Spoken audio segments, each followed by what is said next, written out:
Good evening, good evening po sa ating lahat. Ayan, sige, sige. Paki-help po ako na i-send po ang link na ito sa ating group page, sa ating group chat. Ayan, para mapunta at mapasama po sa ating live ang inyong mga classmates. Ayan. Ayan, shout out po kay Ma'am Angelica Jade. Sana walang demonyo ngayon, sir. Ayan. Naku po, baka ma-stress ang iba nating kasama ngayon sa live at hindi nila gets kung anong demonyong pinagsasabi mo. Pero sige, manifesting walang demonyo for tonight's video.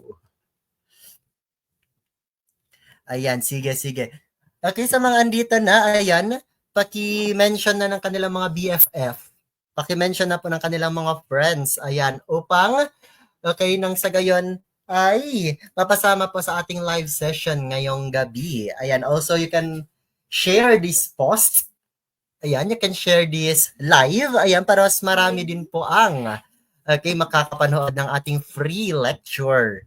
Okay, which is Philippine History Part 2. Yan ang sabi ko kagabi.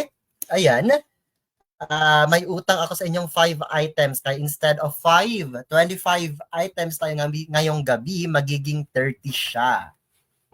Ayan, wait lang. After 1 minute, mag-face reveal na tayo.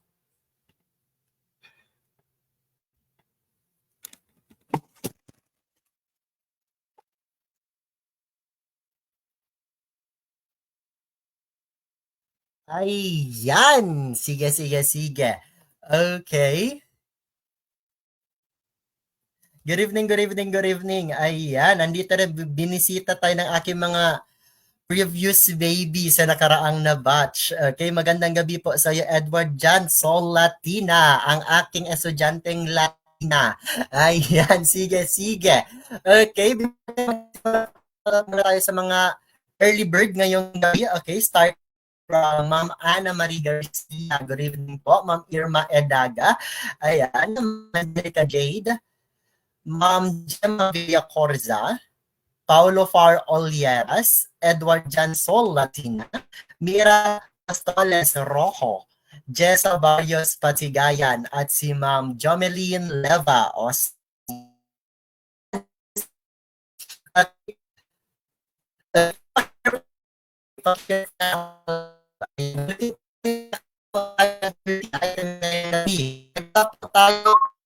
Okay, right, nag-stop po tayo sa number 20. Therefore, mag-start po tayo ngayon sa number 21 at okay, hanggang 50 items po tayo ngayon. At syempre, ayan, kapag may Coach Ozair, syempre may kakambal siyang yes po, ang inyong best friend. Ang inyong best friend na mag-aano sa inyo, pupukpok po sa inyo, pupukpok po sa inyo. Ayan. Ayan, nakikinig din po ngayon. Live na live po yun po ngayon sa live si Ma'am Roselyn Hajirol at si Sir Nurul Nasser. Ayan, shout out sir. Shout out po Sir Haidar. Hello, hello. Miss ka na namin. Ayan. Sige, sige, sige. PM pa ako sa Sir Hides. Sige. Ayan.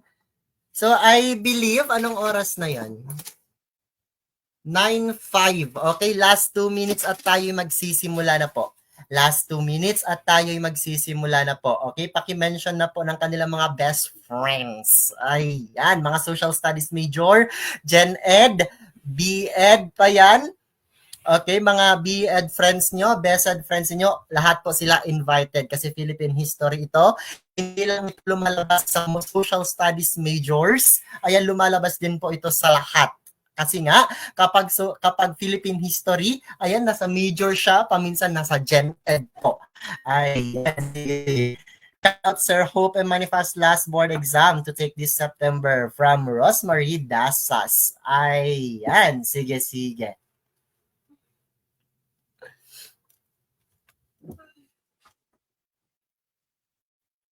Ayan, Ma'am Rosalyn Hajirul. Okay, 9:06. Okay, last 1 minute. Sir, asa na imong pamukpok? Ayan. Sige. Okay, it's 9:07. 9-7 na po. Okay, tayo magsisimula na. Ulitin natin, magsisimula po tayo sa number 21 ngayong gabi hanggang number 50. Ulitin ko lang. Ayan, sa ating mga viewers, ayan, ang gagawin nyo po lamang is basahin kung ano yung nasa unahan ng ating screen. All you have to do is to read it and answer. Okay, comment down. Okay, your answer po sa comment section. Ayan, at mache-check po natin kung tama nga ba ang inyong mga pinagsusulat, tama nga ba ang inyong mga sagot. Ayan, kung makikita po natin kung marami ang tama, ayan, next na tayo. Pero kung marami ang sumama sa demonyo, marami ang nagkamali, that's the time po na tayo mag-explain ng bonggang-bongga. Ayan, sige. Wala na po, patigay-gay pa na po ang ganito.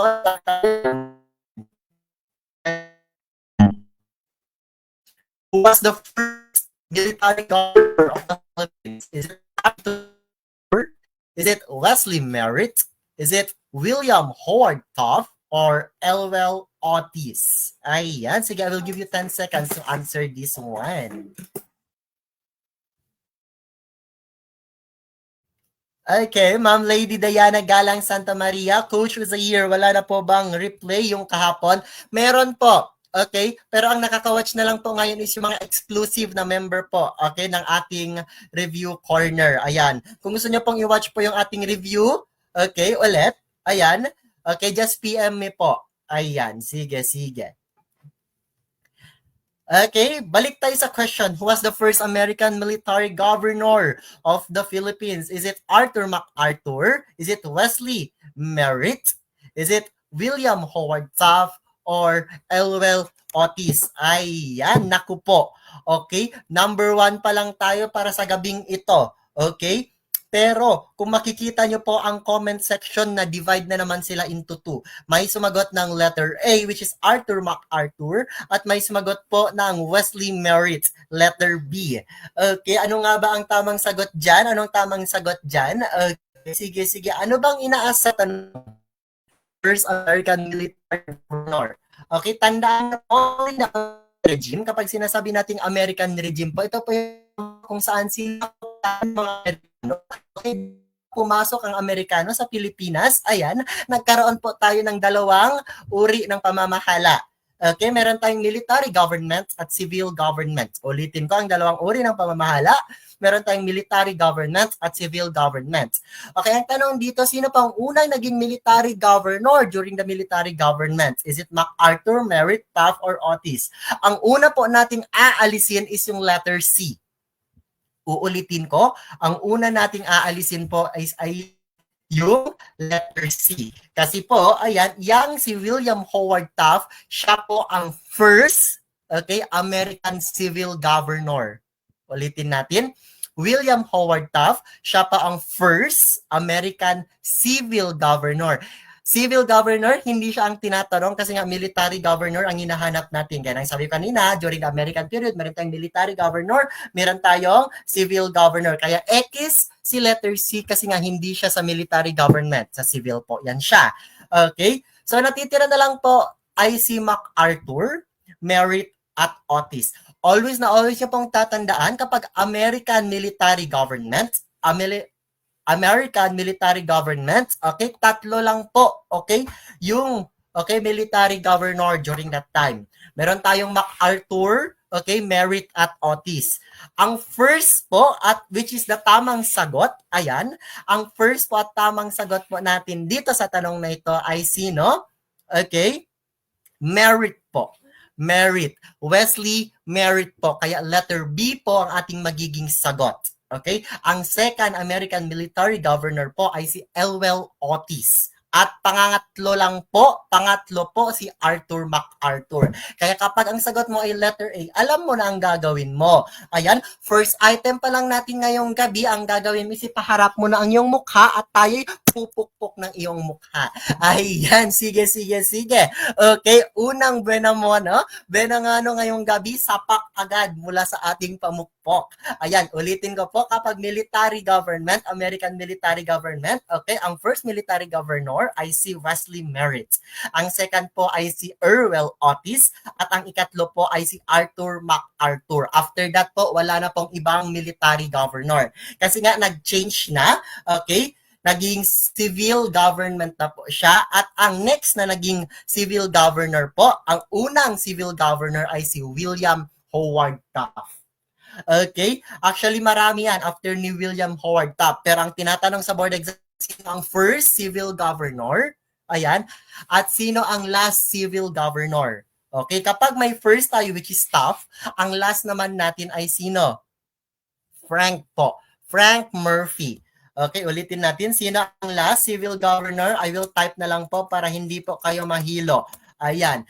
Okay, kinoment ko na po. Ayan, si Frank Murphy po. Ayan, sige, sige, sige. I hope na-gets nyo na po yung number 1. I hope na-gets na po ng lahat. At tayo po okay, diretso na sa number 2. Pero before yan, ay i-check ko po kung okay, na-gets nyo po ang aking pinagsasabi. Okay, magbigay po ng kahit anong emoji sa comment section. Okay, para okay, malaman ko kung na-gets na ba or hindi. Ayan. Kahit anong emoji lang sa comment section. Ayan, nagbibigay na sila ng kanilang mga emojis. Nagbibigay na ng kanilang mga emojis. Ayan. Okay, therefore, tayo po ay diretso na sa number 22. What U.S. law established the process for independence after a 10-year transition? Is it benevolent action? Is it the Act? Setting Act, or letter D, Jones Law. Diyos ko po, puro mga batas. Puro mga batas. Nahihilo na ako na. Yes po, kapag American regime po, puro batas po ang tinatanong sa board exam. Pero wag kayong mag-alala, kahit na ganyan po. Okay? Kahit ganyan po, easy lang yan. Okay, easy po ang ating gagawin.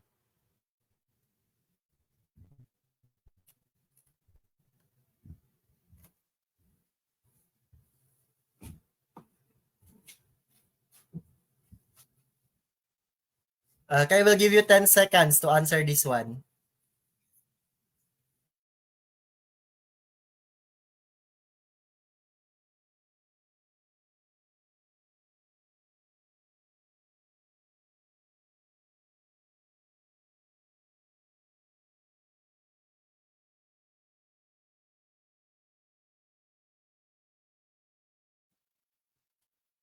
Sige, ayan.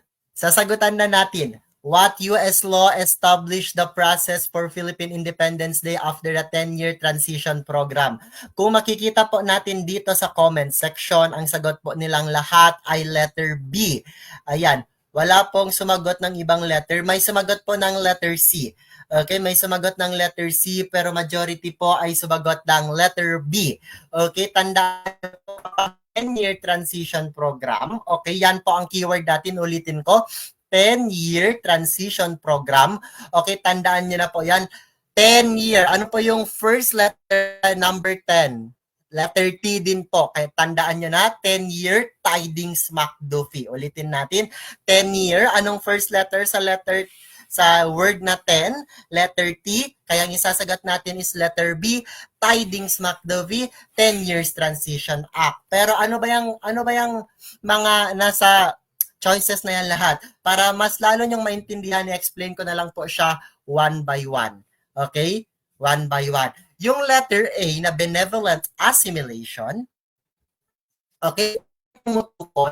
Ayan sa unang, okay? Unang proclamation, okay? Okay? Na nagsasaad dahan na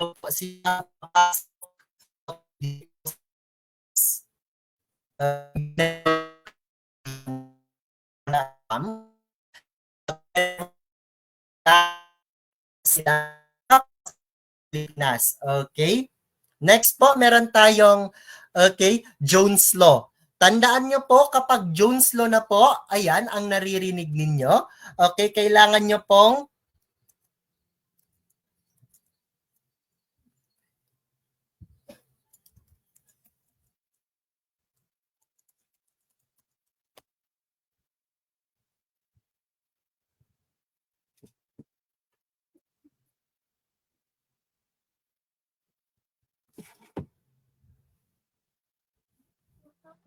hindi maintindihan.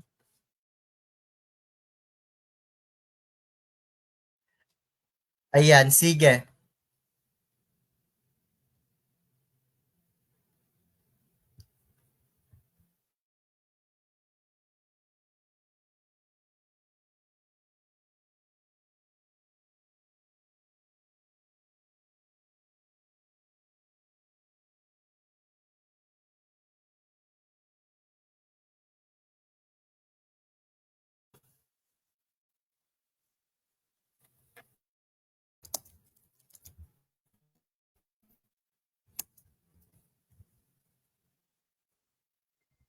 Ayan, naririnig na ba ang boses ko?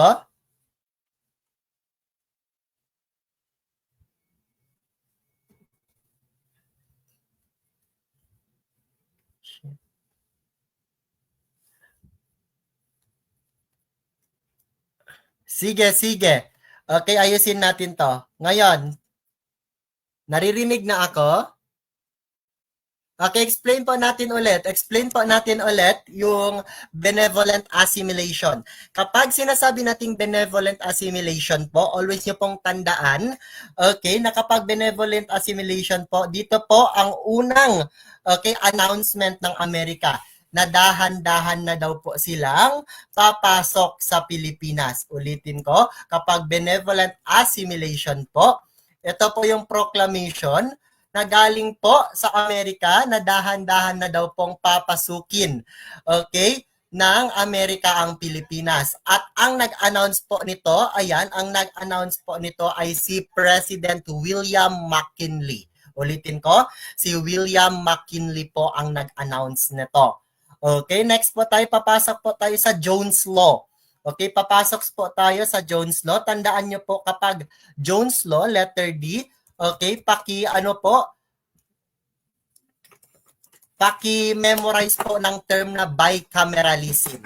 Ulitin ko, kapag Jones Law po, kailangan nyo pong i-mix po siya, okay, with the term bicameralism. Ano ba yung ibig sabihin ng bicameralism? Easy lang po ang meaning niyan.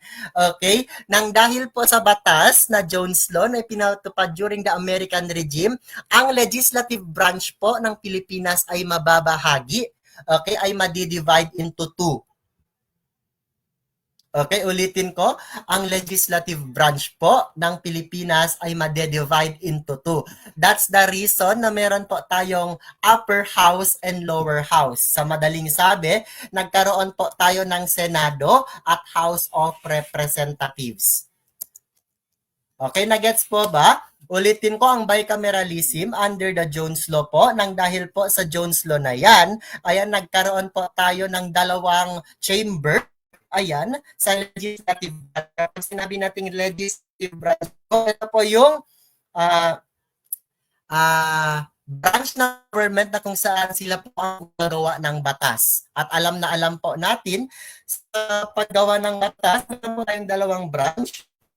Ang lower branch or yung lower at ang upper house. Lower house at upper house. Ang lower house is represented. Ang upper house po ay ang Senado. Tandaan nyo na yan. Ulitin ko, benevolent assimilation, dahan-dahang pagpasok. Jones Law po. Ito naman po yung ayan, bicameralism. So meron po tayong natirang Hair Hose Cutting Act at Tidings-McDuffie Act. Tandaan po natin, kapag Hair Hose Cutting Act po, ulitin ko, kapag Hair Hose Cutting Act po, galing po yan sa Osrox Convention. Okay? Osrox Convention. Isusulat ko po. Isusulat ko po sa comment section. Osrox Convention. Osmeña at Rojas po. Okay, galing po kay Osmeña at kay Rojas po yung Hair Hose Cutting Act. Bakit po galing galing sa kanila? Sila po ang gumawa ng batas na yan. Okay, para mas lalo niyong maintindihan, ang batas na yan ay ang batas na yan ay parang tidings ang gusto nila na mapalaya ang Pilipinas. Okay? Gusto nila na mapalaya ang Pilipinas, pero okay, hindi po yan na-approve. Okay? Hindi po yan na-approve. Kaya after po ng Hair Hose Cutting Act, ayan, kaya nag-fail po yung Osrox mission. Okay, hindi pala Osrox Convention. Osrox mission. I'm so sorry. Okay, hindi po nagtagumpay ang Osrox mission. Ayan, kaya po, naipasa ulit ang Tidings McDuffie. At ito na po yung naipasa. So, nang dahil sa Tidings McDuffie, okay, nakasaad dito na bibigyan tayo ng 10 years, na transition program. Okay, at papalayain na po ang Pilipinas once makita nila na kaya na nating pamahalaan ang ating sarili. Yes po. Number 23, which act provide funds for the construction of public schools in the Philippines during the American period?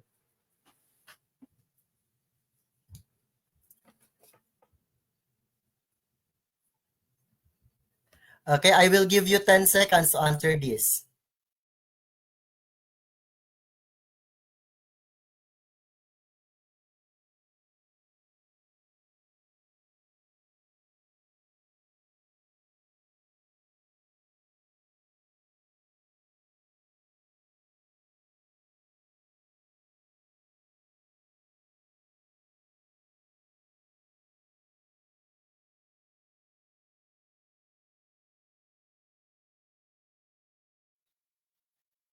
Okay, sige. Na-check po natin ang nasa comment section. Ayan, ang kanilang sagot po is mostly letter B.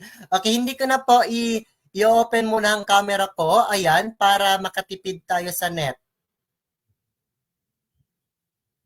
Yes, para hindi po tayo didemunyuhin. Ayan, that's the reason. Kaya wala po tayong camera muna.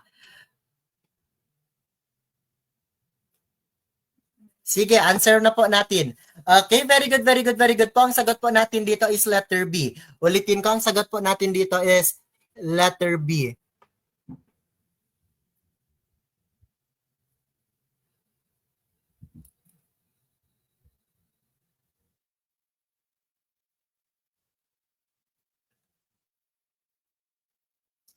Ayan, sige, very good. Letter B po. Okay, kasi kapag sinasabi nating Brigandage Act po, okay, ito po yung tumutukoy, okay, sa batas na ginawa ng Amerika na kung saan kapag ikaw ay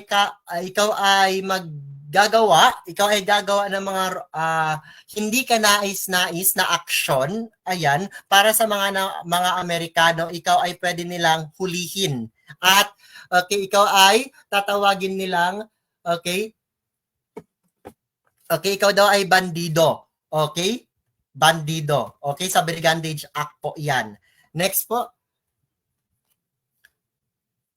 Next tayo, ayan, ay ang Payne-Aldrich Act. Ang Payne-Aldrich Act naman po, ayan, ay may kinalaman po sa entrepreneurship at commerce po during the time ng American period. Kasi kapag sinabi natin Payne-Aldrich Act po, okay, ito po yung pakilink nyo na lang po kapag Payne-Aldrich Act po, it is partial, okay, partial. Am I audible? Partial free trade.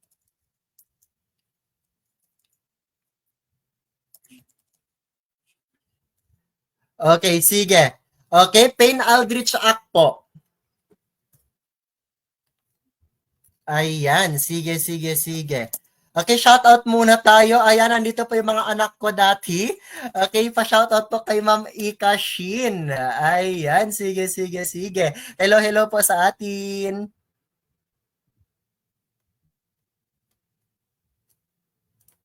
Ayan. Okay? So, focus po tayo sa Payne-Aldrich Act. Kapag sinabi nating Payne-Aldrich Act po, ang keyword niyan sa board exam is partial free trade. Ulitin ko, kapag Payne-Aldrich Act, ang keyword po sa board exam is partial free trade. Ang kabaliktaran po ng Payne-Aldrich Act ay Underwood-Simons Act. Isusulat ko po sa comment section. Ayan. Underwood-Simons Act. Ayan. Kapag sinasabi nating Underwood-Simons Act naman po, ang keyword natin sa board exam, ayan, hahanapin po natin yung term na full free trade. It means, ayan, hindi na po mataas, okay, na hindi na po mataas ang regulation, okay, sa pagpapalabas at pagpapasok po ng mga produkto mula sa ibang bansa. Ayan, sige, sige, sige. Ayan, at last one po, Spooner Amendment. Kung natandaan ninyo kanina, okay, na pag-usapan natin is yung military government at ang civil government. So, okay, yung Spooner Amendment po, ito po yung batas, okay, na nagbigay ng reason kung bakit instead na military government, tayo dito medyo kontrolado tayo. Okay, kasi nga through the use of guns tayo, military government, doon pa lang sa term. Okay, dahan-dahan na po tayong maging civil government kasi isinabmit po, pinas po ang Spooner Amendment. Tandaan nyo po yan. Okay, number 24 tayo. Which treaty officially ended the Spanish-American War in 1898 and resulted in Spain ceding the Philippines to the United States, marking the start of American colonization? Is it Treaty of Tordesillas, Treaty of Versailles, Treaty of Potsdam, or Treaty of Paris? Anong sagot niyo po dito?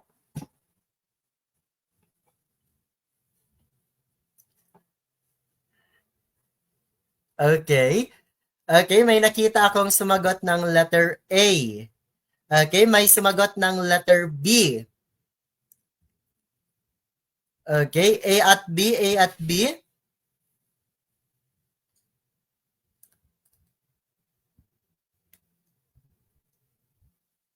Okay, may sumagot ng letter D.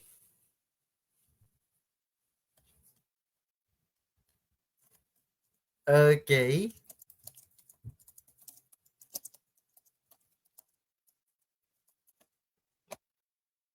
Okay, ang una po nating aalisin dyan, okay, ang lahat ng sumagot ng letter A. Lahat ng sumagot ng letter A, maling-mali po kayo. Maling-mali po kayo kasi ang Treaty of Tordesillas po ay hindi po nangyari noong 1898. Ang Treaty of Tordesillas po, yan po yung treaty, kasunduan na ginawa ng Portugal at Spain. Ulitin ko, yan po ang kasunduan na ginawa ng Portugal at Spain. Ayan, para ma-divide into two po ang Earth.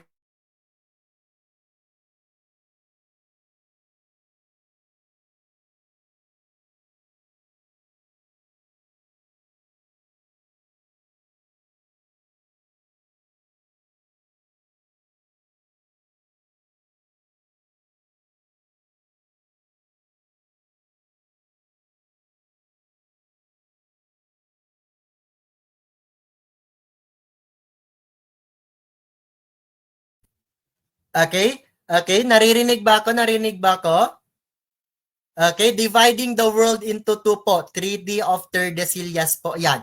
Treaty of Tordesillas. Ayan, very good. Very good po. Okay, next po tayo. Am I audible? Naririnig ako?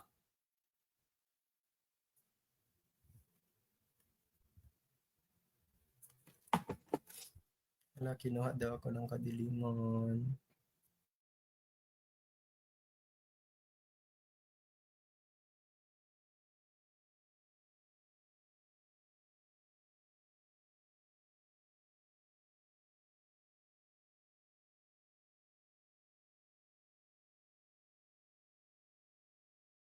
Ayan, I believe naririnig na po ako. I believe naririnig na po ako. Nag-change wifi tayo saglit. Okay? Nag-change wifi tayo saglit. Okay, sige. Okay, hindi maging sagot sa XX letter A. Ang next po ay ang Treaty of Potsdam. Ulitin ko, ang next nating aalisin ay Treaty of Potsdam. Kung ang Treaty of Tordesillas dinivide into two ang Earth, ayan, para easy na maglayag ang Espanya at ang Portugal, okay, during 1500s. Ang Treaty of Potsdam naman yan po ay treaty during the World War II. At alam naman siguro natin World War I po yung American at Spain. Okay, American at Spain na medyo ayan, okay, about sa World War I yan. So, ang sagot po is either letter B at letter D. Ulitin natin, ang sagot po ay nasa gitna ng letter B at letter D. Sa lahat, okay, ng sumagot ng letter B, okay, ang lahat ng sumagot ng letter B, alam nyo na po ang gagawin. Mali po kayo. Mali po kayo. Ayan. Kasi po, ang Treaty of Versailles at ang Treaty of Paris po, pareho po yan sila na ginanap, okay, para matapos po ang World War I. Okay? Ang Treaty of Versailles po, isa pong treaty, isa na nagkaroon ng malaking ambag para matapos ang World War I. Pero hindi po hindi po diyan sa Treaty of Versailles nagawa yung okay, pagbenta, okay, ng Espanya sa Pilipinas, okay? Pagbenta, okay?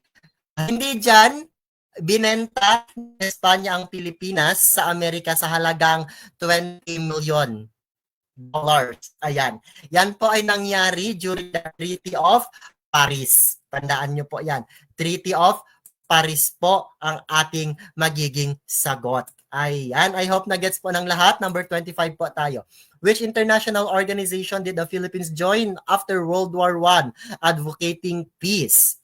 Ayan. Is it United Nations, World Bank, League of Nations, or ASEAN? Ano pong magiging sagot natin dito?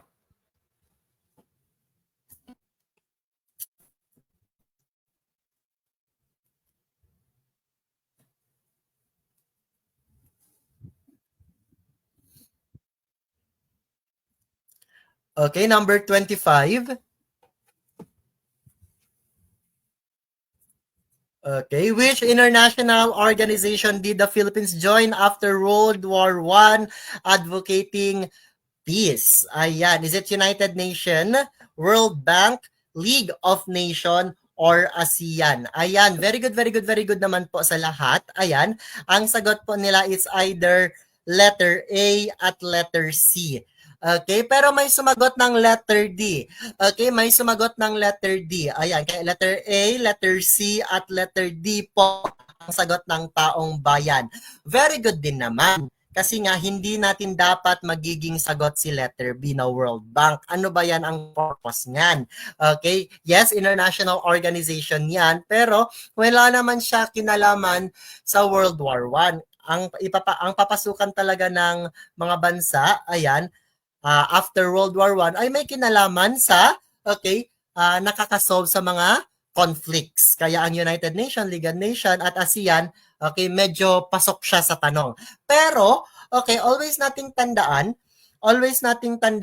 ayan, na naitatagpo ang United Nations after World War II. Kaya kapag ang sagot mo letter A, okay, letter A, maling-mali ang sagot mo. As a matter of fact, galit na galit ako kasi ang United Nations 1945 po yan ginawa. Ang World War I po 1900s po, 1901 pa, 1901 pa. Kaya maling-mali po ang sagot mo. Kaya galit na galit ako. Ayan. So focus tayo dito sa letter C at letter D. Okay, League of Nations at ASEAN. Ulit tayo sa tanong, which international organization did the Philippines join after World War I advocating peace? Okay, ang sagot po dyan ay letter C, League of Nations. Kasi ang League of Nations, ayan, para siyang United Nation, okay, Okay? Para siyang United Nation, pero ginawa siya after World War I. Ulitin natin. Ang organization na ginawa after World War I ay League of Nations. Pero hindi siya nagtagumpay kasi nga ang purpose niyan, 'di ba? Kaya nagkaroon ng League of Nations is para ma-stop ang war, pero nag-war pa rin, nag-World War II pa rin, kaya nawala po ang League of Nations. Kaya nung nagka-war na World War II, ayan, after ng World War II, ayan, okay, nung na-stop, pinanganak po ulit, nag-create sila ng another, okay, for the second time around, na international organization at tinawag na itong United Nations. At magpahanggang ngayon, functional po siya. Okay? Yun po yung sagot niyan. Ang mga sumagot naman ng ASEAN, hindi naman yan international. Hindi yan international. Regional organization yan. Regional organization. Kasi nga, hindi po lahat ng bansa. Nasa Southeast Asia lang. One region lang. Bakit mo sinagot ang ASEAN? Bakit mo sinagot ang ASEAN? Ayan. I hope na-guess nyo na po ito. Ayan. Pasok po tayo sa number 26. Which Japanese city was devastated by the second atomic bomb dropped by the US, effectively pushing Japan towards surrender in World War II? Is it Tokyo, Nagasaki, Osaka, o Hiroshima? Okay, shout out po kay Sir John Philip D. Cabus. Ayan. LPT, kasi nakapas na po yan siya. Congratulations po, Sir John Philip Cabus.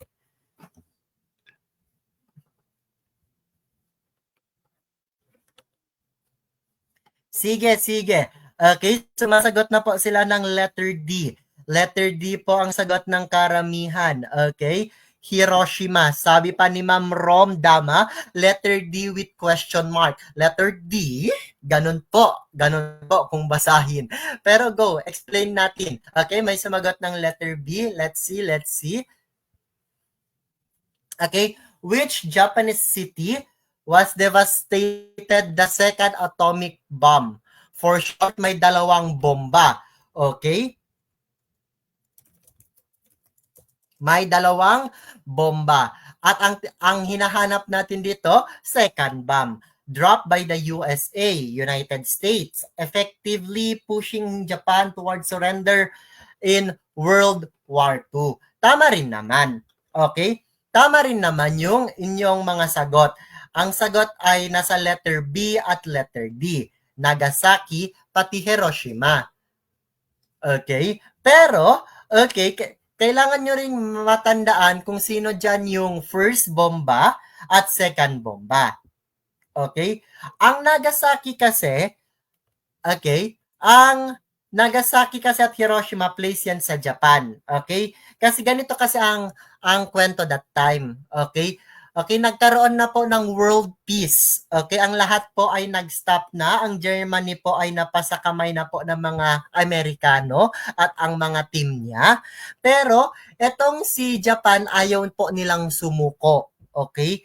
Gusto pa rin nilang lumaban. Kaya, okay, nagpadala po ng news, mensahe, yung Allied Powers. Kapag sinabi nating Allied Powers po, ito po ay ang team ng Amerika, Russia, at ng France. Nagpadala po sila ng balita papunta sa Japan. Kapag hindi po kayo susuko, ayan, at hindi kayo stop sa inyong pinagagawa, okay, na paglusob sa kahit anong bansa, ayan, okay, mapipilitan po kaming padalhan kayo ng bomba or atomic bomb. Pero itong si Japan, hindi pa rin sumuko. Kaya, pinadala po ang dalawang bomba na nagngangalang Hiroshima at Nagasaki at na nagngangalang Little Boy at Fat Man. Ulitin ko po, anong pangalan ng dalawang bomba? Little Boy at Fat Man. Okay, I will type na lang po. Ayan, Little Boy at Fat Man. Okay, ang unang bomba, okay, na pinasabog po, ayan, ay ang, okay, Little Boy. Ulitin ko, ang unang bomba na pinasabog po ay ang Little Boy. At, okay, ang Little Boy po ay pinasabog saan? Ang Little Boy ay pinasabog sa Hiroshima. Ulitin ko, ang unang bomba, which is Little Boy, pinasabog sa, okay, Hiroshima. Okay? Little Boy, Hiroshima. Kaya ang biging, okay, para mas lalo niyong matandaan po, okay, note nila, Little Hero. Little Hero. Hero. Little Boy, ang pangalan ng unang atomic bomb, ayan, at pinasabog saan? Sa Hiroshima. Little Hero. Ayan, at malamang sa malamang, ang sagot natin sa number 26 ay Nagasaki. Kasi nga, okay, Fatman po yan siya. Fatman po. Yan po yung pangalawang bomba na pinapunta, okay, na pinasabog sa bansang Japan. I hope na gets nyo po. Okay, I hope na gets nyo po. Proceed po tayo sa number 27. What was the name of the military alliance of Germany, Italy, and Japan during World War II?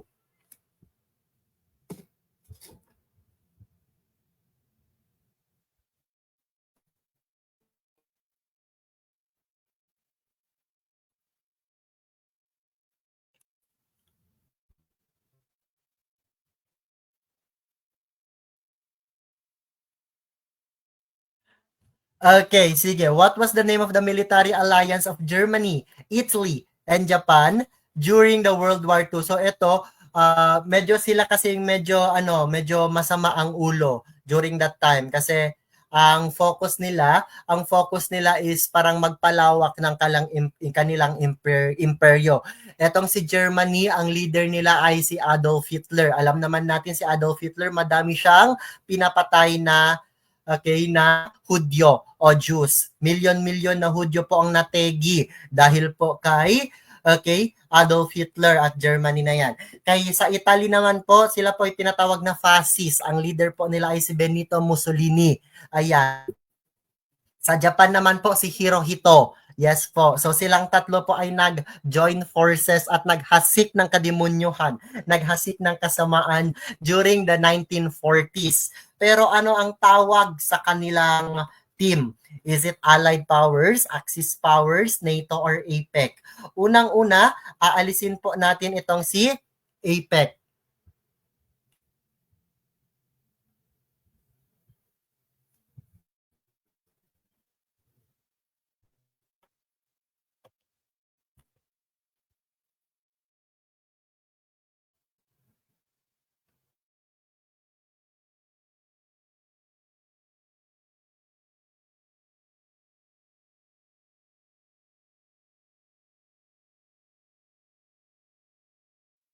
Ayan, sige, ulitin natin. Ang Germany po ay kay Adolf Hitler, Italy po ay kay Benito Mussolini, ayan, at kay Hirohito naman po sa Japan. Okay? Ang sagot po natin dito ay letter B, Axis Power po. Ulitin natin. Ang sagot po natin dito ay letter B, Axis Power. Ayan. At syempre, ang letter C at letter D naman po ay malayong-malayo po. Okay? Malayong-malayo po yung letter C at letter D. Okay? Kasi nga international organization po yan sila. Okay? Ang sagot natin dito ay Axis Power. Allied powers po, Amerika, Russia, at France. Ulitin ko, Allied powers, Amerika, okay, Russia, at France. Number 28. Who was the American general who surrendered Bataan to the Japanese in 1942? Letter A, Douglas MacArthur. B, Edward King. C, Jonathan Wainwright. Or letter D, Arthur MacArthur.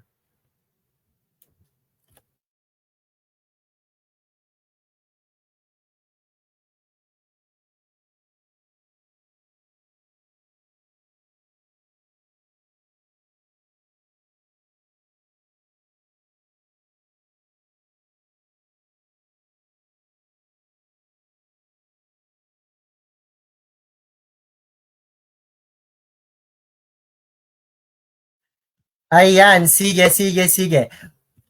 Okay, very good, very good, very good. May sumagot na po. Ayan, at ang kanilang sagot ay mekus-mekus. Ayan, kasi nga may sumagot ng letter A, may sumagot ng letter B, May sumagot ng letter C at letter D. Ayan, gusto ko yan, gusto ko yan. Medyo nahihilo kayong lahat. Ayan, sige. Sige, sige, sige. Ayan, humahabol pa ng sagot ang iba.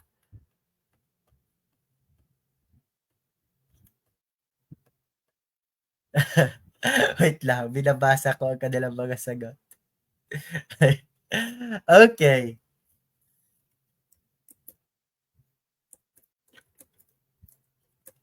Okay, sige.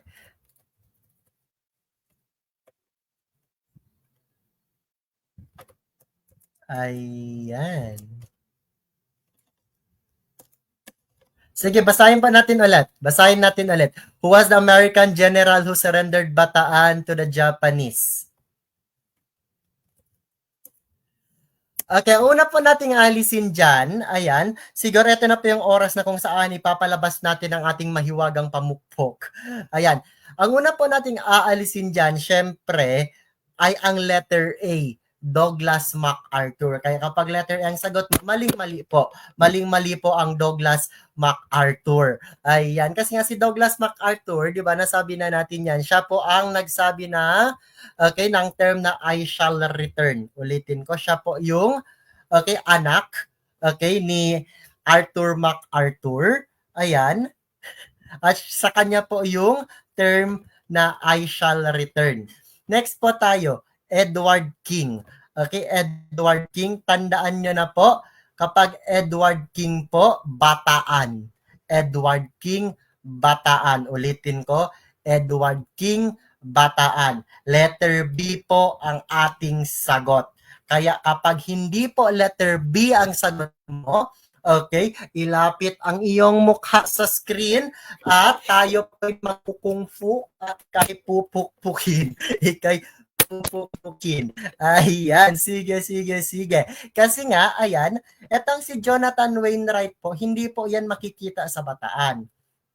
Okay? Si Jonathan Wainwright po ang makikita nyo po saan? Sa Corregidor. Ulitin ko, Jonathan Wainwright po ang makikita sa Corregidor. Okay? At si Arthur MacArthur naman po ang okay, third military governor during okay, the American regime. Okay, ulitin natin. Arthur MacArthur, third military governor during the American regime. Douglas MacArthur, I shall return. Edward King, Bataan. Okay. Jonathan Wainwright, okay, sa kanya naman po ang Corregidor. Ayan, nagets po ba? Ayan, proceed po tayo sa next number, 29.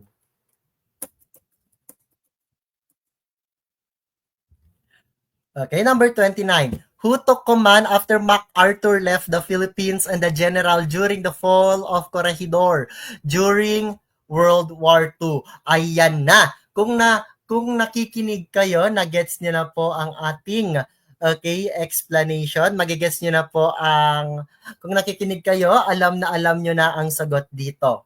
Okay, bago lang talaga in-explain. Okay, is it Edward King, Jonathan Wainwright, Douglas MacArthur, or Charles Willoughby?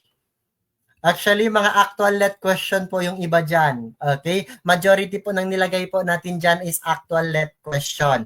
Ayan. Kaya kung magkakamali ka pa sa number 21, hindi ko na po alam kung anong klaseng demonyo ang nananalaytay sa inyong dugo at hindi ninyo magets. Okay. Sige, sige.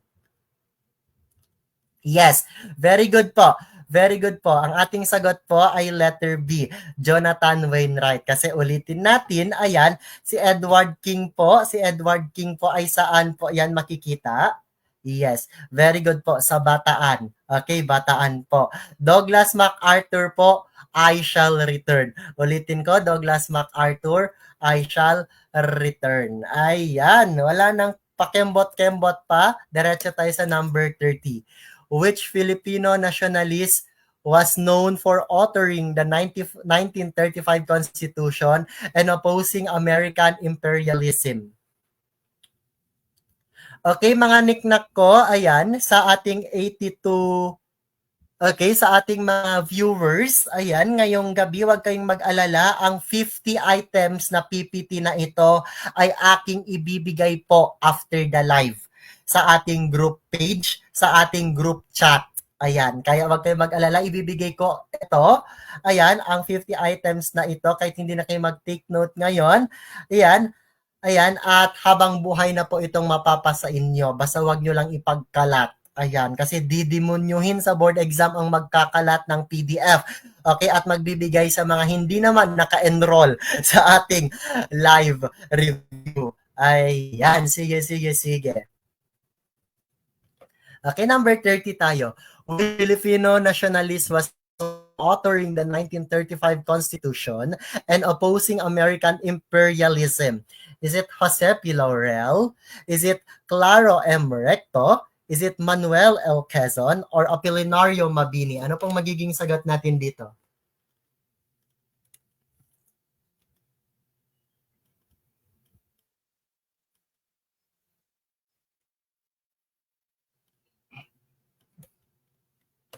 Ayan, sige, sige. Comment lang po muna, comment lang po muna.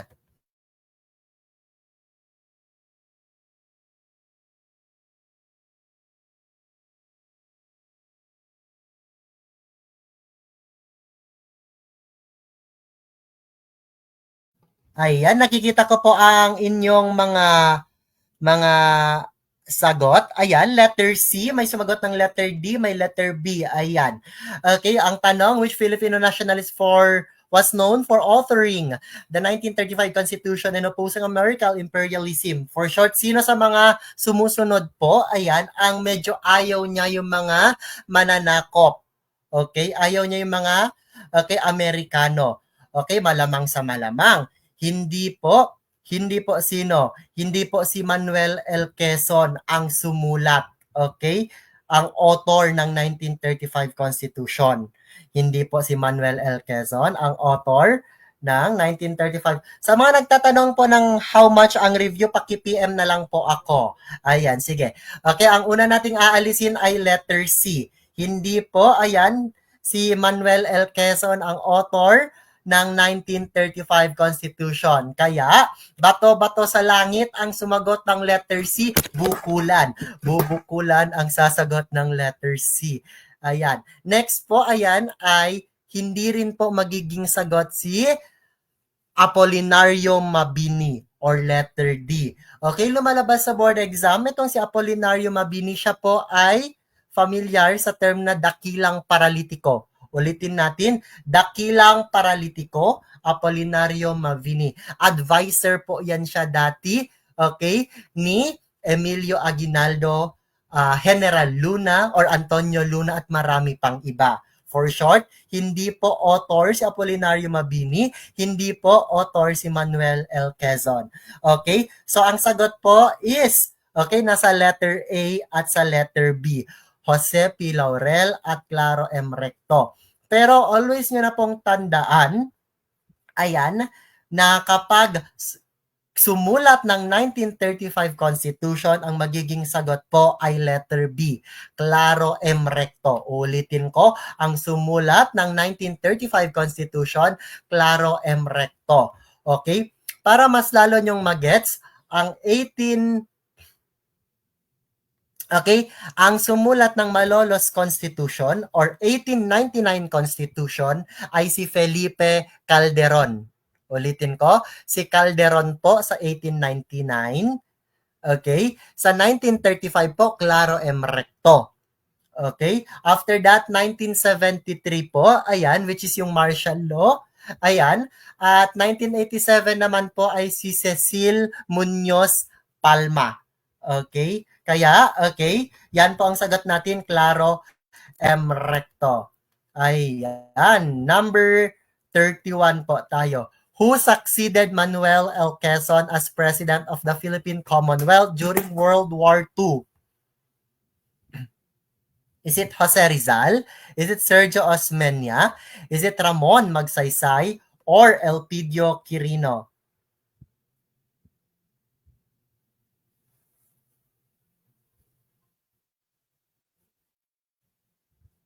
Okay, sa mga nagtatanong po sa comment section kung magkano po ang free review, PM na lang po directly. Yes, PM na lang po directly.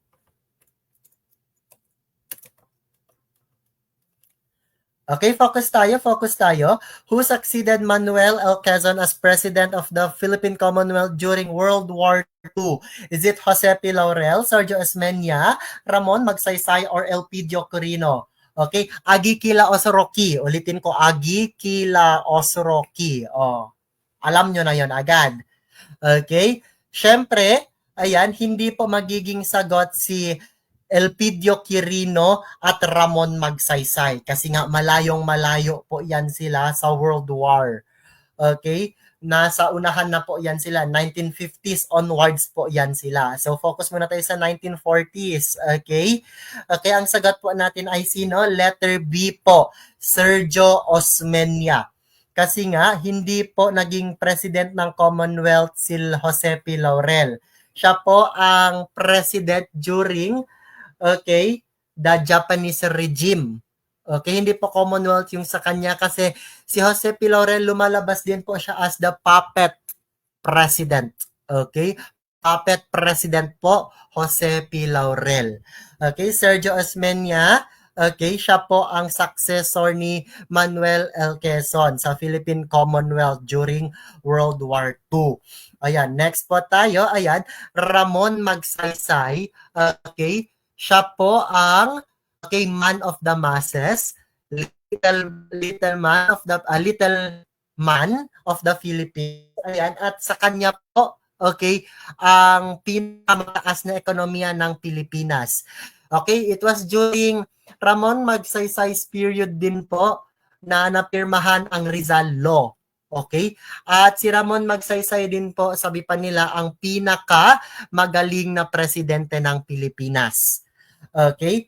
Elpidio Quirino, siya po ang first president from the Ilocos. Ulitin ko, Elpidio Quirino, first president, okay, from Ilocos. Ayan, ayan. Kaya kapag hindi po letter B ang sagot ninyo, alam nyo na ang gagawin ko, pupukpukin ko kayo. Ayan, sige. Okay, pukpuk check. Ilang pukpuk na po ang nangyari? Ilang bukol na pala? Ayan, sige, number 32 tayo. Which Philippine president was known for his strong leadership and appeal to the common people, especially during the 1950s? Ayan. Kung nakikinig kayo, I believe masasagutan nyo ito agad. Okay, I will give you 10 seconds to answer this.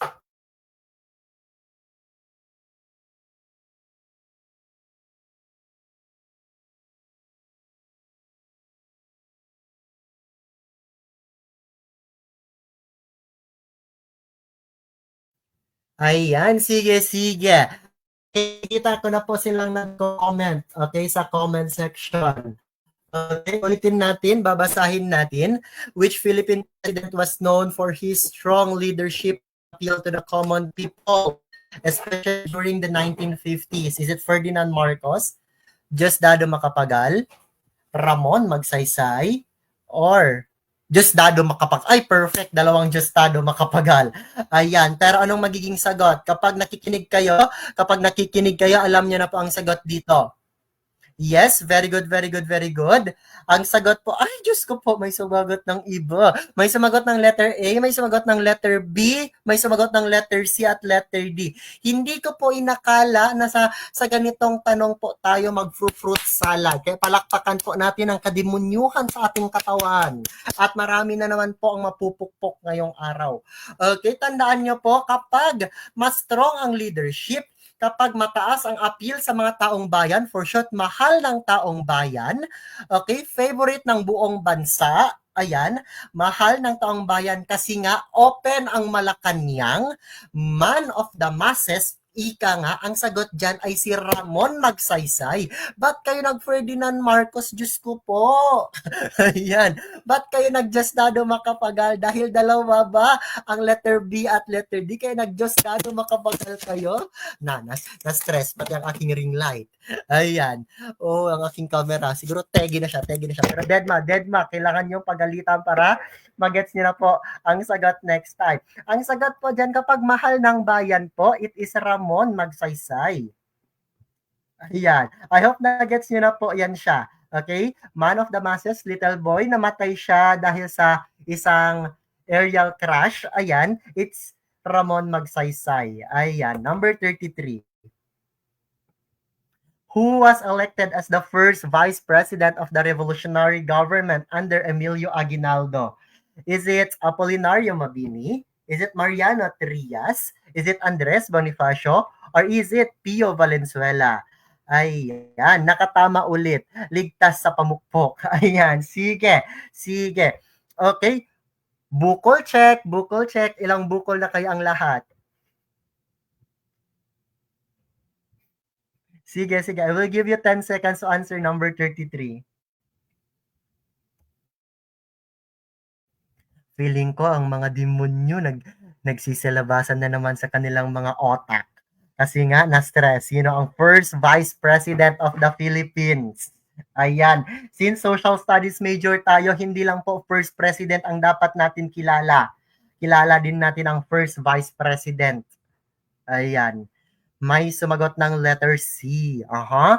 May sumagot ng letter B. Aha. Ayan. May sumagot ng letter D. Diyos ko po. Aha. Ayan.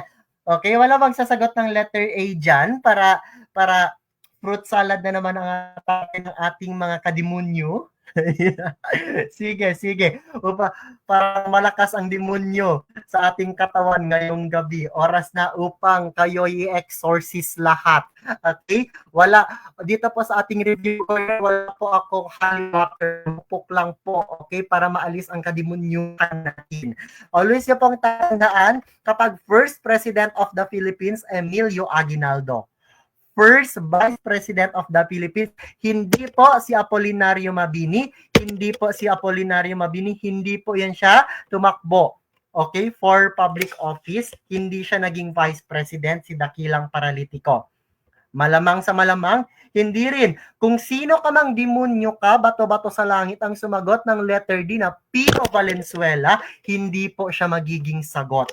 Kasi po si Pio Valenzuela po, ayan, okay, ang kanyang pen name, lumalabas sa board exam, siya po si Madlang Awa or Madlang Away. Paminsan may letter Y. Madlang Awa or Madlang Away, si Pio Valenzuela po yan siya. Okay? Kaya hindi siya magiging sagot. Okay, focus tayo sa letter B at letter C. Okay, Andres Bonifacio ba or Mariano Trias? Okay?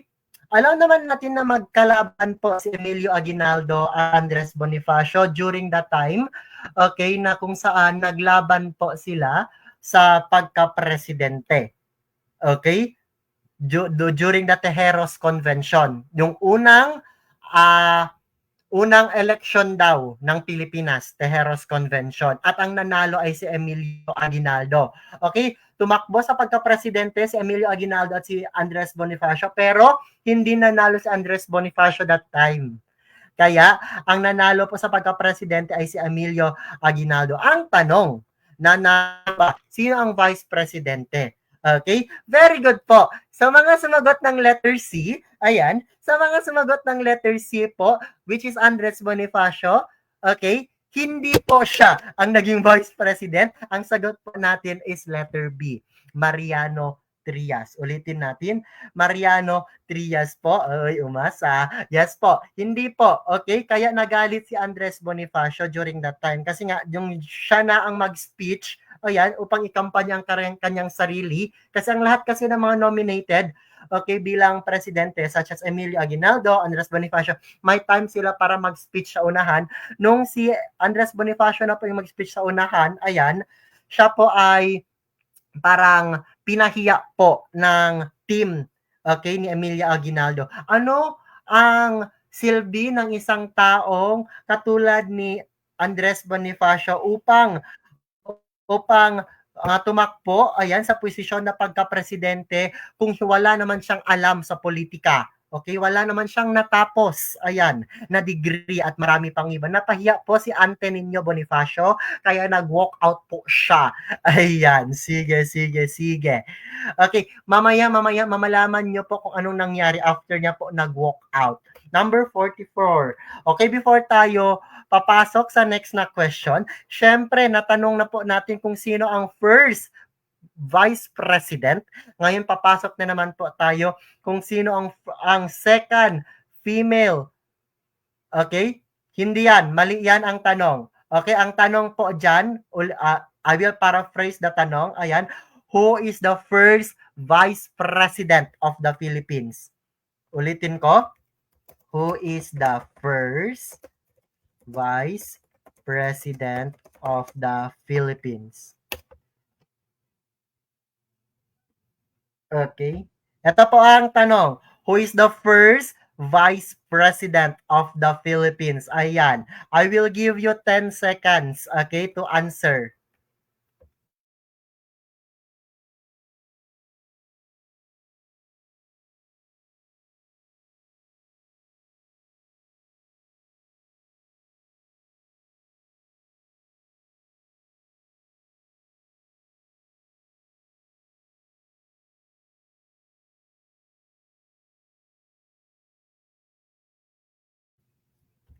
Ayan. Sige, sige, sige. Check natin, check natin.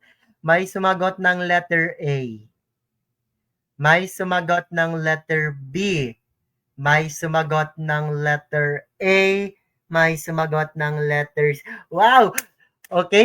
A, B, at C po ang sagot nila. Ayan. Medyo ay, may sumagot ng letter D. Okay? Samahan niyo po kung pumalakpak dahil nasagutan po ang lahat ng choices A, B, C, at D. Kaya deserve po natin ng pangmalakasang palakpak dahil fruit salad po tayo sa number 34. Ayan. At nang dahil na fruit salad po tayo sa number 34, nagmumukhang kailangan po natin ng ating best friend, which is si Uncle Pamalo. Ayan, sige, sige, sige. Okay, i-check po natin ang lahat ng sumagot ng letter B. Okay, ang lahat ng sumagot ng letter B. Congratulations po, kayo po ang unang pupukpukin natin. Kayo po ang unang pupukpukin natin dahil hindi po naging female. Okay? Dahil hindi po naging vice president. Okay? Hindi po naging first female vice president. Okay? Ulitin natin, first female vice president. Okay? Hindi po naging first female vice president si Gabriela Silang. Okay? Hindi po naging vice president si Gabriela Silang. Kaya congratulations letter B, pukpok kayo sa akin. Next tayo, next tayo. Ayan.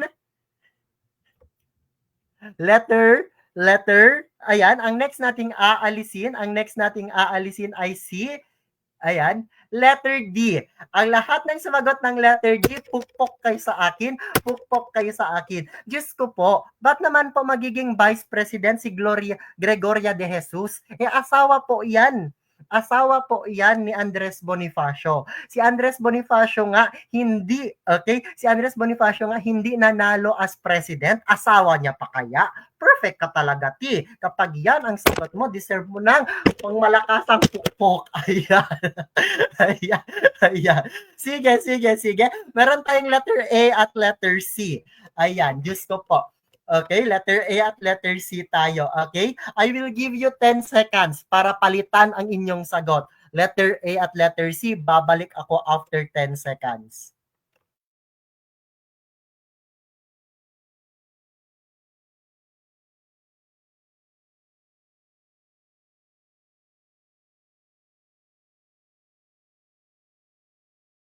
Ayan, sige, sige. Okay, ang sagot nila ay letter A at letter C. Pero ayan, okay, dumadami po tayo sa letter A.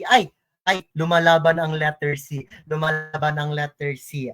Ang tamang sagot po as the first female vice president of the Philippines po is, yes, Gloria Macapagal Ang dami ng letter A. Ang daming sumagot ng letter A. Diyos ko po, Diyos ko po, Diyos ko po. Ayan. It's Gloria Macapagal Arroyo. Siya po ang ating dakilang presidente. Ayan, na favorite ng lahat dahil sa term niyang I am sorry. Yes po, galing po yan sa kanya. At siya po ang first, ayan, female vice president of the Philippines. Ayan, I hope na gets nyo na po. First president of the Philippines, Mariano Trias. First female vice president of the Philippines naman po ay si Gloria Macapagal Arroyo. Ayan, sige po tayo. Number 35.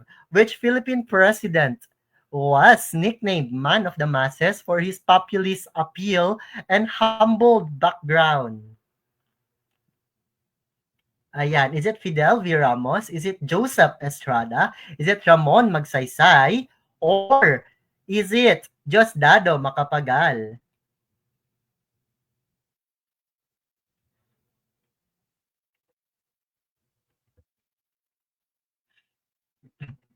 Yes po, mga ate ko, first female president po si Aquino. Ang first female vice president naman po ay si Marico Gloria.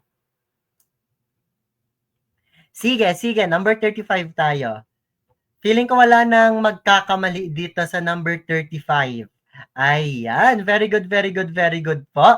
For the first time in the history, okay, for the first time po, ayan, landslide po tayong lahat. Landslide victory at tama po tayo, man of the masses, Ramon Magsaysay po. At dahil kayong lahat, kayo po ay may karapatan na pukpukin ako.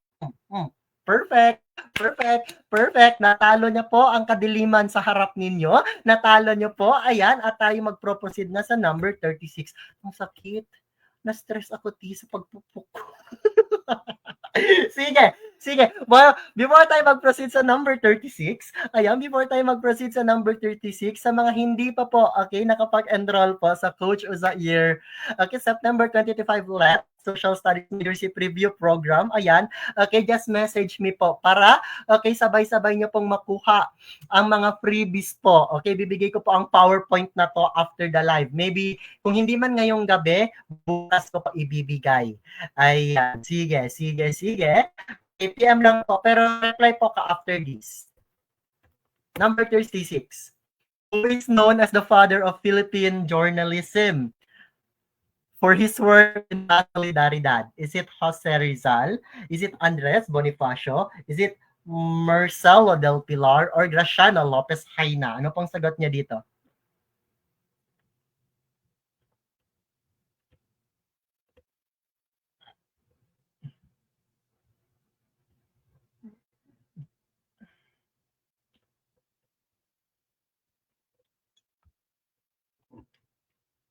Ayan, sige. Okay, father of Philippine journalism. Ayan, Diyos ko po, na-stress na naman ang taong bayan.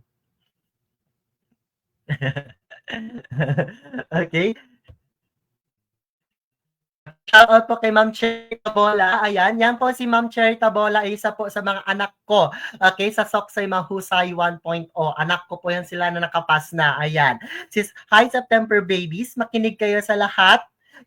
Makinig kayo lahat kay Sir Ha. Nasa kanya yung mga answer. Yes, may kodigo tayo, Day. May kodigo tayo, Day. Ayan, mahuhuli tayo nito ng PRC. Shh tayo.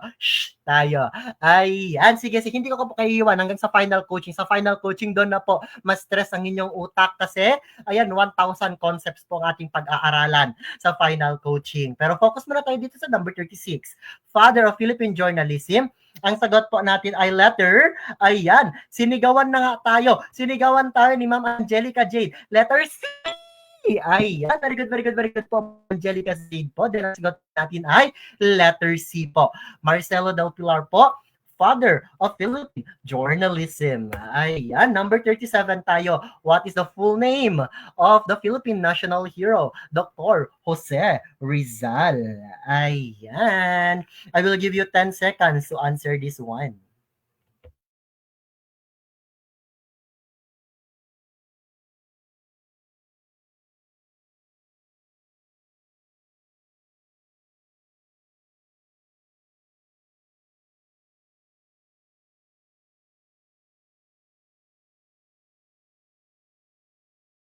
Ayan, sige. Nakita na po natin ang sagot ng taong bayan at napapansin po natin na mukhang nahihilo ang kanilang otak.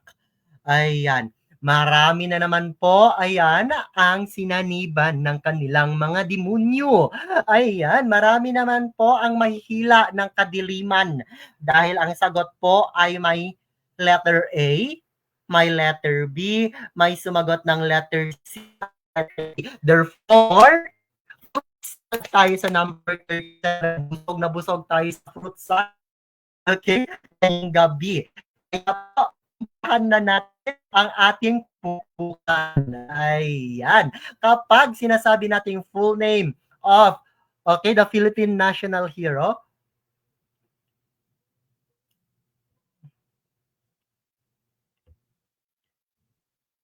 okay, the full name of the Philippine national hero, Dr. Jose Rizal. It is. Ayan. Sorry, nag-stop ako. Kine-check ko yung comment section. Ayan, ayan. Alam, madami talaga, B. Madami talaga, B. Okay, pakinggan nyo po ang aking sasabihin. Jose Protasio Rizal Mercado y Alonso Rialonda. Ulitin ko po. Jose Protasio Rizal Mercado Alonso. Jose Protasio Rizal Mercado E. Alonso Rialonda. Therefore, letter B po ang ating magiging sagot. Letter B po ang ating magiging sagot. Kaya kapag hindi letter B ang iyong sagot, ayan, kahit hindi ka na po lalapit sa screen, ako po ang lalapit sa screen. Ako po ang lalapit sa screen at ako po, ayan, ang pupukpok sa'yo. Ayan, sige. Kulang daw ang pamukpok. Tandaan nyo na. Jose Protasio Rizal Mercado. Alonzo Rialonda. Ayan. Sige, sige. Okay. Bukol check, bukol check, bukol check. Sana mga bukol natin? Ayan. Letter B po. Last one, last one. Jose Protasio Rizal Mercado. Alonzo Rialonda. Ayan. Sa letrang B, bukol. Perfect. Ayan. Number 38 po tayo. What document was written? Hanggang 50 po tayo. So 12 items na lang at magpapaalam na po tayo sa live natin ngayong gabi. Okay? Number 38. What document was written by Bonifacio after the controversial Tejeros Convention? Letter A. Okay? Cry of Balintawak. Letter B. Acta de Tejeros. Letter C. Pact of the Act na bato. Or letter D. Kartilya ng Katipunan. Okay, sa mga nagtatanong po sa comment section, ayan, kung kailan ko po ibibigay ang PPT na ito, it is maybe tomorrow po or ngayong gabi, okay? So, makukuha nyo lang po yung PPT na to once nakasubscribe ka po sa aking review center. Review corner. I-PM nyo lang po ang page na ito para malaman nyo po kung magkano ang ating registration fee. Huwag kayong mag-alala, ito po yung pinakamura na registration fee online sa Facebook. Yes, pwede po natin yung ipagmayabang. Yes.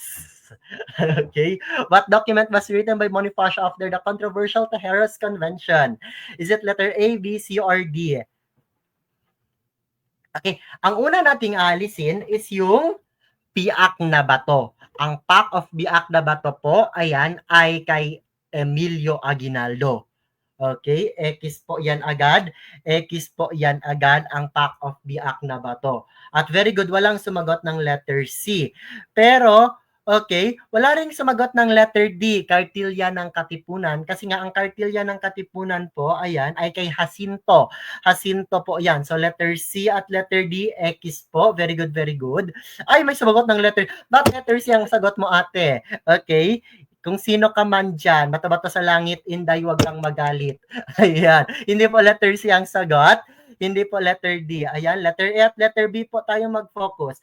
Pero tandaan nyo po, di ba kanina na pag-aralan natin na nagkaroon ng eleksyon dati na tinatawag nilang Tejeros Convention, na kung saan sa pagka-presidente ay tumakbo, ayan,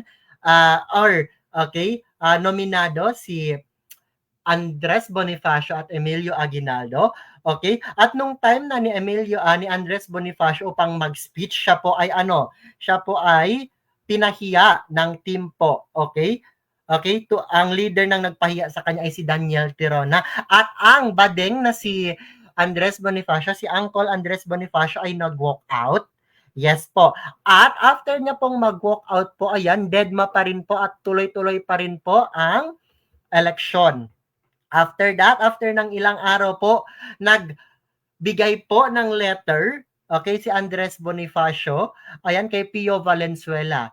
At ang title po ng letter na yon ang hinahanap natin. Ano bang nakasaad sa letter na hinahanap natin? Nakasaad sa letter na yon na ang naganap na eleksyon, ang naganap na convention, ayan, ay null at hindi ko tatanggapin. For short, hindi daw accepted ang resulta ng nagawang eleksyon. Yun ang nakasulat dito na isinulat ni Andres Bonifacio. At ang sagot po is Acta de Tejeros. Ulitin natin, Acta de Tejeros. Okay? At funny po nito, after po ng ilang araw, okay, pagkatapos niya ibinigay ang Acta de Tejeros, si Andres Bonifacio po ay natagpuan ng namatay. Natagpuan po siyang tegi. So, kayo na pong mag-isip bakit namatay si Andres Bonifacio after that. Sino kaya ang may pakana? I know, meron na kayong idea kung sino, pero kayo na po ang mag-isip niyan. Kasi ang number 39 question ay related to that. On what mountain were Andres Bonifacio and his brother executed in 1897? Is it Mount Banahaw? Is it Mount Maragondon? Is it Mount Tapul or Mount Makiling? Ayan, nakakadpain Mount Tapul, Budtapul Pasinkuan. Sige, is it Mount Banahaw, Mount Maragondon, Mount Tapul, or Mount Makiling? Ano pong sagot natin dyan?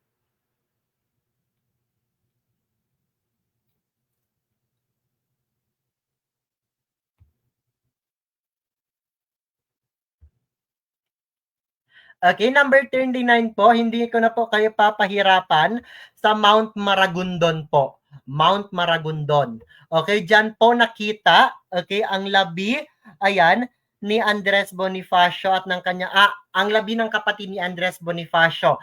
Sabi pa nga ng iba, after daw pong patayin si Andres Bonifacio, sabi to ng iba claims.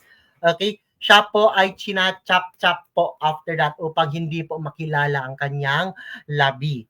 Okay, yan po ay sabi-sabi during that time. Okay, medyo kawawa pong nangyari kay Andres Bonifacio sa dami ng kanyang naitulong sa dami ng kanyang naitulong para sa Pilipinas, hindi niya lubos akalain na mismong papatay sa kanya ay kapwa Pilipino rin. Yes po, that's the sad reality. Ang Pilipino po, ayan, mismo ang humihila sa kapwa Pilipino. At alam naman natin na magpahanggang ngayon, nangyayari pa rin yan sa lipunan. Ayan, number 40 po tayo. Number 40 po tayo. Who was the youngest general in Philippine history? Promoted at just 23 years old. Is it Gregorio del Pilar? Is it Manuel Tinio? Is it Emilio Jacinto or Artemio Recarte?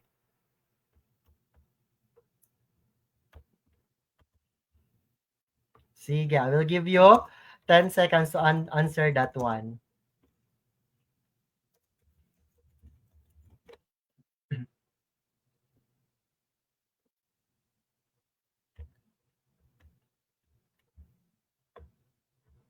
Okay, pinakabatang general. Okay? Aalisin po natin si letter A at si letter B. Uulitin ko. Aalisin po natin si letter A at si letter B. Aalisin po natin si letter C at si letter D. Sorry. Aalisin natin si letter C at si letter D. Therefore, letter A at letter B lang po ang matitira. Ayan. Okay, so letter A at letter B. Ang sagot po dito is letter B po. Manuel Tinio. Siya po ang youngest general. Yes, alam ko naman po na may goyo tayo, isa sa mga batang general, pero ang pinakabatang general po ay si Manuel Tinio. Siya po yung youngest general po. Okay, kasi nga, okay, siya yung youngest general, okay, throughout the Philippine Revolutionary Army. So to be followed po siya ni Gregorio del Pilar. Pumapangalawa lang po si Goyo. Yes, pumapangalawa si Goyo. Okay, tandaan nyo yan. Ang youngest general, Manuel Tinio. Emilio Jacinto, Kartilya ng Katipunan. Next po tayo, 41. Who led the longest revolt in Philippine history, which lasted for 85 years in Bohol?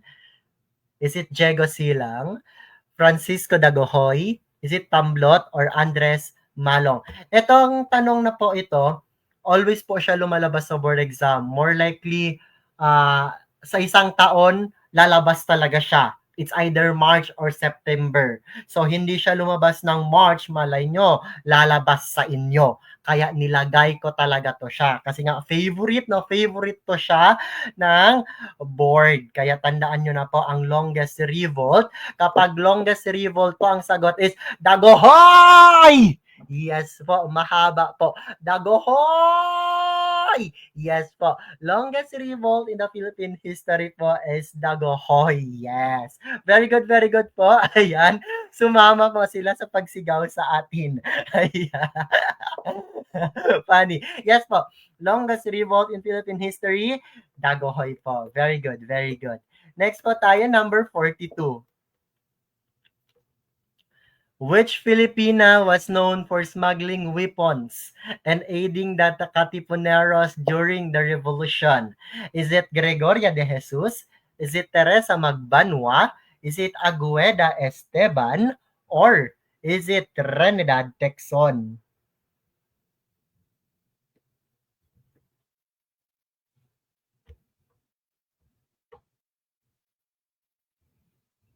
Okay. Yes, very good po. Very good. Okay, so hintay muna tayo ng sagot ng iba. Okay, last 8 items na lang. Yes po, last 8 items na lang. Hintayin pa natin yung sagot ng iba.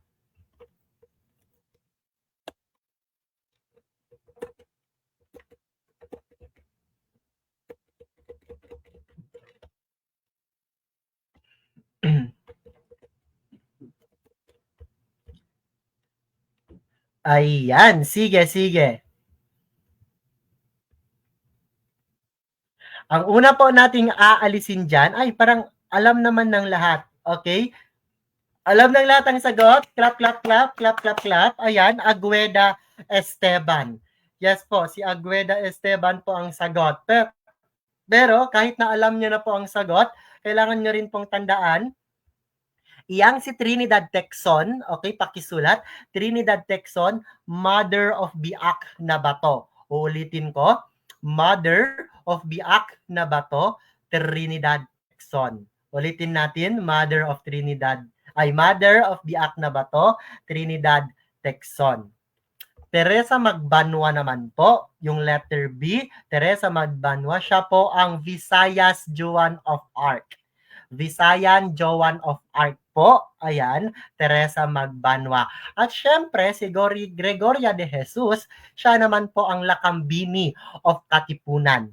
Lakambini of Katipunan, Gregoria de Jesus, Teresa Magbanwa po, okay, Visayan Joan of Arc, ayan, Agueva Esteban, ang answer ngayon, at Trinidad Texon naman po ang mother of Biak na bato. Very good tayo sa number 42. Proceed po tayo sa number 43.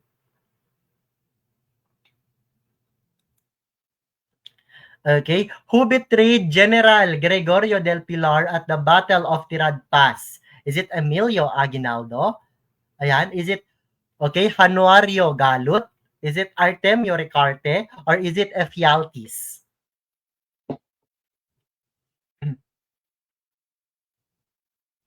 Okay, I will give you 10 seconds to answer this one.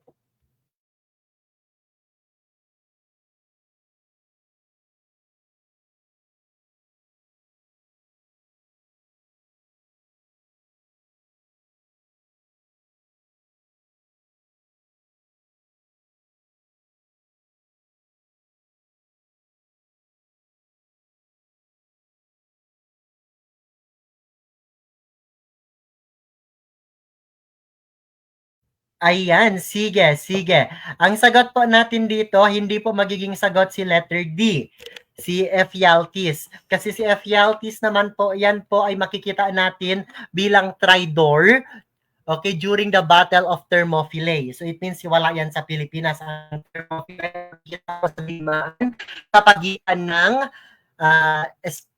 ng Greece at ng Persia. Okay, ang tridor po during sa Battle of Thermopylae ay si Ephialtes, kaya hindi po siya magiging sagot ngayon. So focus po tayo dito kay Emilio Aguinaldo, kay Galot at kay Artemio Recarte. Malamang sa malamang hindi magiging sagot si Artemio Recarte.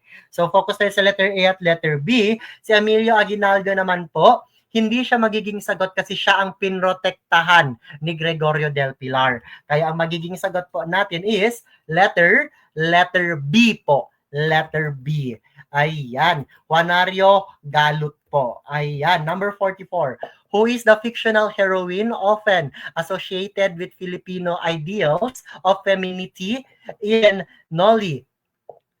Femininity in Noli Metangere. Is it Sisa, Doña Victorina, Maria Clara, or Huli? Ano pong sagot niya dyan?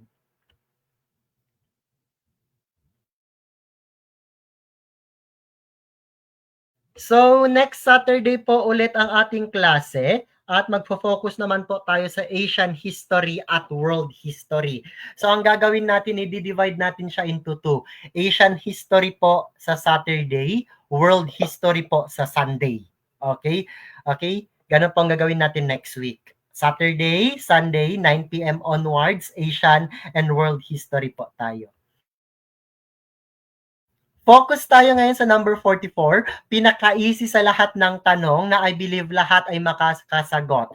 Very good po. Ayan. Okay, fictional heroine, siya po ay si Maria Clara. Sabi nila, itong si Maria Clara po, tinatawag siyang woman of submission. Yes po, woman of submission. Ayan, yes po. Ayan. Si Sisa naman po, siya po yung sumasalamin sa mga inaabusong kababaihan during the Spanish colonialization time. Ayan. At si Doña Victorina naman po, yan po yung mga taong mga filler. Ayan, mga takot, ayan, mahalin ang sariling bayan. Okay? Yes po. Si Huli naman po, makikita po natin yan. Wala po siya sa Noli Me Tangere. Nasa El Filibusterismo po yan siya. Ayan. Sige. Tandaan nyo po, Maria Clara po ang sagot po kapag ideals of femininity. Femininity. Number 45, who was known as the mother of Philippine Revolution for her support of the Katipuneros. Is it Agueda Kahabagan? Is it Melchora Aquino? Ayan. Is it Gregoria de Jesus? Or is it Trinidad Texon? Very good po, Sir Rom de Dama. Ayan. Woman of conviction, si Teodora Alonso. Okay, nanay yan ni Jose Rizal. Woman of submission, si Maria Clara. Okay, number 45, ang ating magiging sagot ay sino? Okay, kilala po natin siya sa pangalang. Okay, sige. Okay, answer.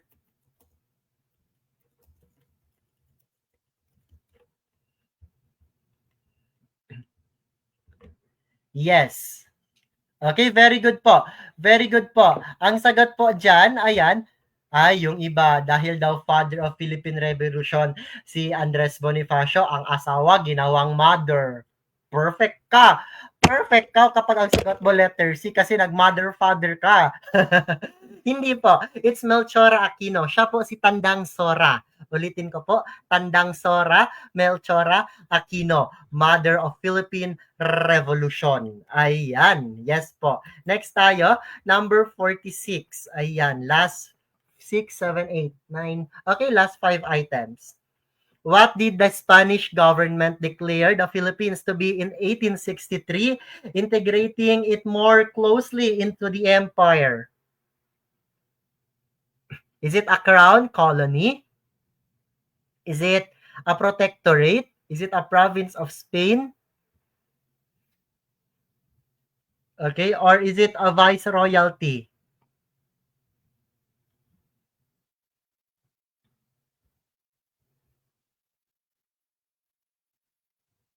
Okay, anong sagot nila dyan?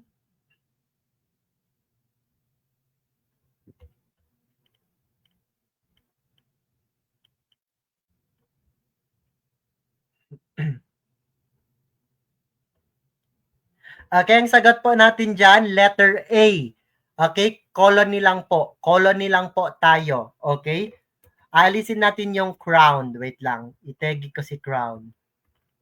Itetegi ko si crown kasi misleading si crown. Yan, a colony. Yes po, a colony lang po. Letter A po ang sagot. Kasi, okay, yung a province of Spain po, matagal po natin yan ipinaglaban po sa Espanya. Ulitin natin, matagal po natin yan ipinaglaban sa Espanya. Yan po yung isinulong natin sa La Liga Filipina para maging, okay, probinsya tayo ng Espanya pero hindi tayo pinapakinggan. Kaya kapag letter C ang sagot mo, ayan, okay, hindi na po itong ipupukpok ko, ito na po, diretso sa inyong mga mata. Kailangan makinig kayo, makinig. Hindi na po bukol ang nangyari sa inyo. I shot na po ngayon. I shot. Number 47. Okay, ayan. Which famous botanical book was authored by Father Manuel Blanco, documenting Philippine flora? Ayan. Flora de Filipina, Flora Filipina, Flora de Filipinas, Plant Life in the Philippines, or Verdant Isles? Ayan, medyo humihirap siya ng konti kasi 3 items na lang. 3 items remaining.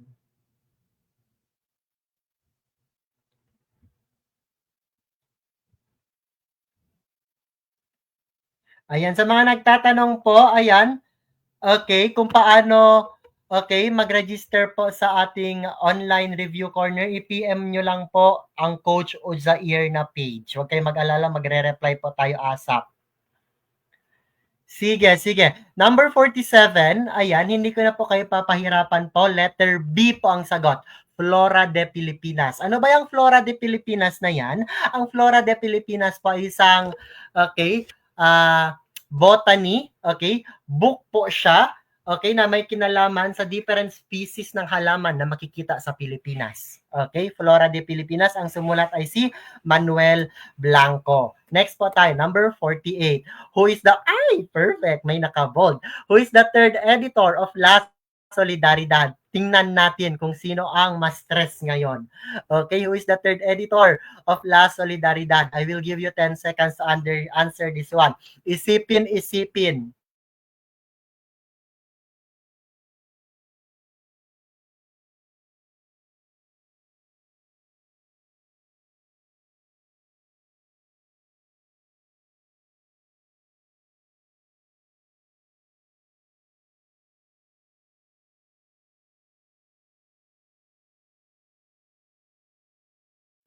Ayan, sige. Okay, babalik tayo.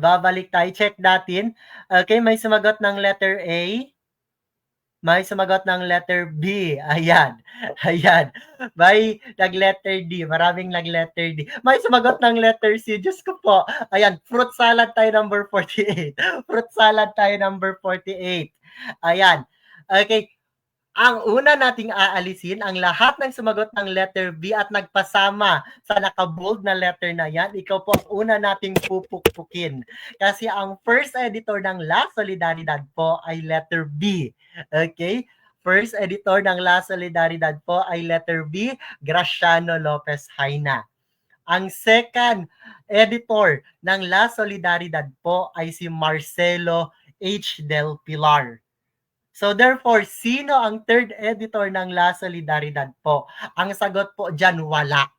Wala po. Letter D ang sagot. Kaya kung sino ka mang demonyo ka, na sumagot ka ng letter A, letter B, at letter C, kailangan mo naman pamawalakasang wrestling. Wrestling po ang mangyayari sa'yo. Kasi nga wala pong editor ang La Solidaridad. Wala pong third editor ang La Solidaridad. Tandaan na yan. Ayan, number 49. who was the fascist leader of Italy during World War II? Ayan.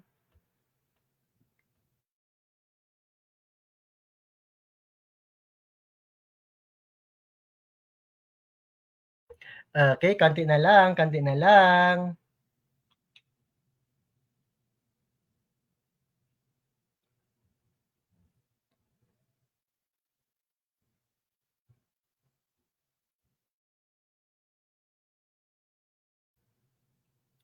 Who was the fascist leader of Italy during World War II? Is it Adolf Hitler? Is it Benito Mussolini? Is it Winston Churchill or Adolf Hitler? Ayan, tandaan nyo na po kapag Adolf Hitler po, hindi po yan sa Italy. Okay, wala po sa Italy si Adolf Hitler. Makikita po siya saan? Sa Germany. Okay, Arthur MacArthur sa United States po yan. Kaya letter B at letter C po ang ating magiging sagot. At ang sagot po natin is letter B po ang ating magiging sagot. Benito Mussolini. Ulitin ko, letter B po, Benito Mussolini. Bakit po Benito Mussolini po ang ating magiging sagot? Kasi po, taga-Italian siya. Si Winston Churchill po, taga-England. England po. Ayan, very good, very good, very good. And the last number. Ayan, ang ating huling item po. Okay? Ngayong gabi po. Ayan, sige, sige, sige. Okay, what is the complete, okay, meaning of Filipino Revolutionary Group as KKK? Italian brain rot ang peg ni Benito. Yes. Tung tung tung sahul. Sige, sige. Number 50 tayo. Ano daw po ang meaning ng KKK, mga sure? Is it kataas-taasang katipunero ng kalayaang inaasam ng bayan? Is it katipunan ng kalipulan ng kalayaan? Is it kataas-taasang kagalang-galangang katipunan ng mga anak ng bayan? Or is it kalipulan na nagkakaisang katipunan ng para sa kalayaan? Ayan, number 50. Ang lahat ay sa wakas po, may pag-asa na naman tayong pukpukin ang inyong coach at nang dahil walang nagkamali, okay, sa inyo ang corona at magpapapukpok sa leeg. Ayan, very good, very good, very good po. Ayan, perfect po tayo sa number 50. Palakpakan po natin ang ating sarili. Ayan, at sige, sige, sige, sige. Maraming salamat po. Ayan, sa pakikinig po dito sa ating live ngayong gabi. Ayan, I hope marami po kayong natutunan sa Philippine history. At ayan, next week po, Asian Studies na po tayo at, okay, world history. Pero huwag niyo mag-alala, babalik po tayo sa Philippine history after po matapos natin, makater po natin ang lahat ng subjects na kinakailangan. After po ng ating summative exam, okay, mag-Philippine history round 2 po tayo. Pero more likely sa July pa yan mangyayari. Ayan, palakpakan po natin ang ating sarili at natapos po natin ang 50 items. Ayan, sige, sige, sige. Maraming salamat po sa mga nakinig ngayong gabi. Thank you sa ating lahat. Okay, magpapaalam na po si Sir Pamukpok. Ayan, sa inyo na ang pamukpok ko. Ayan, sige, bye-bye!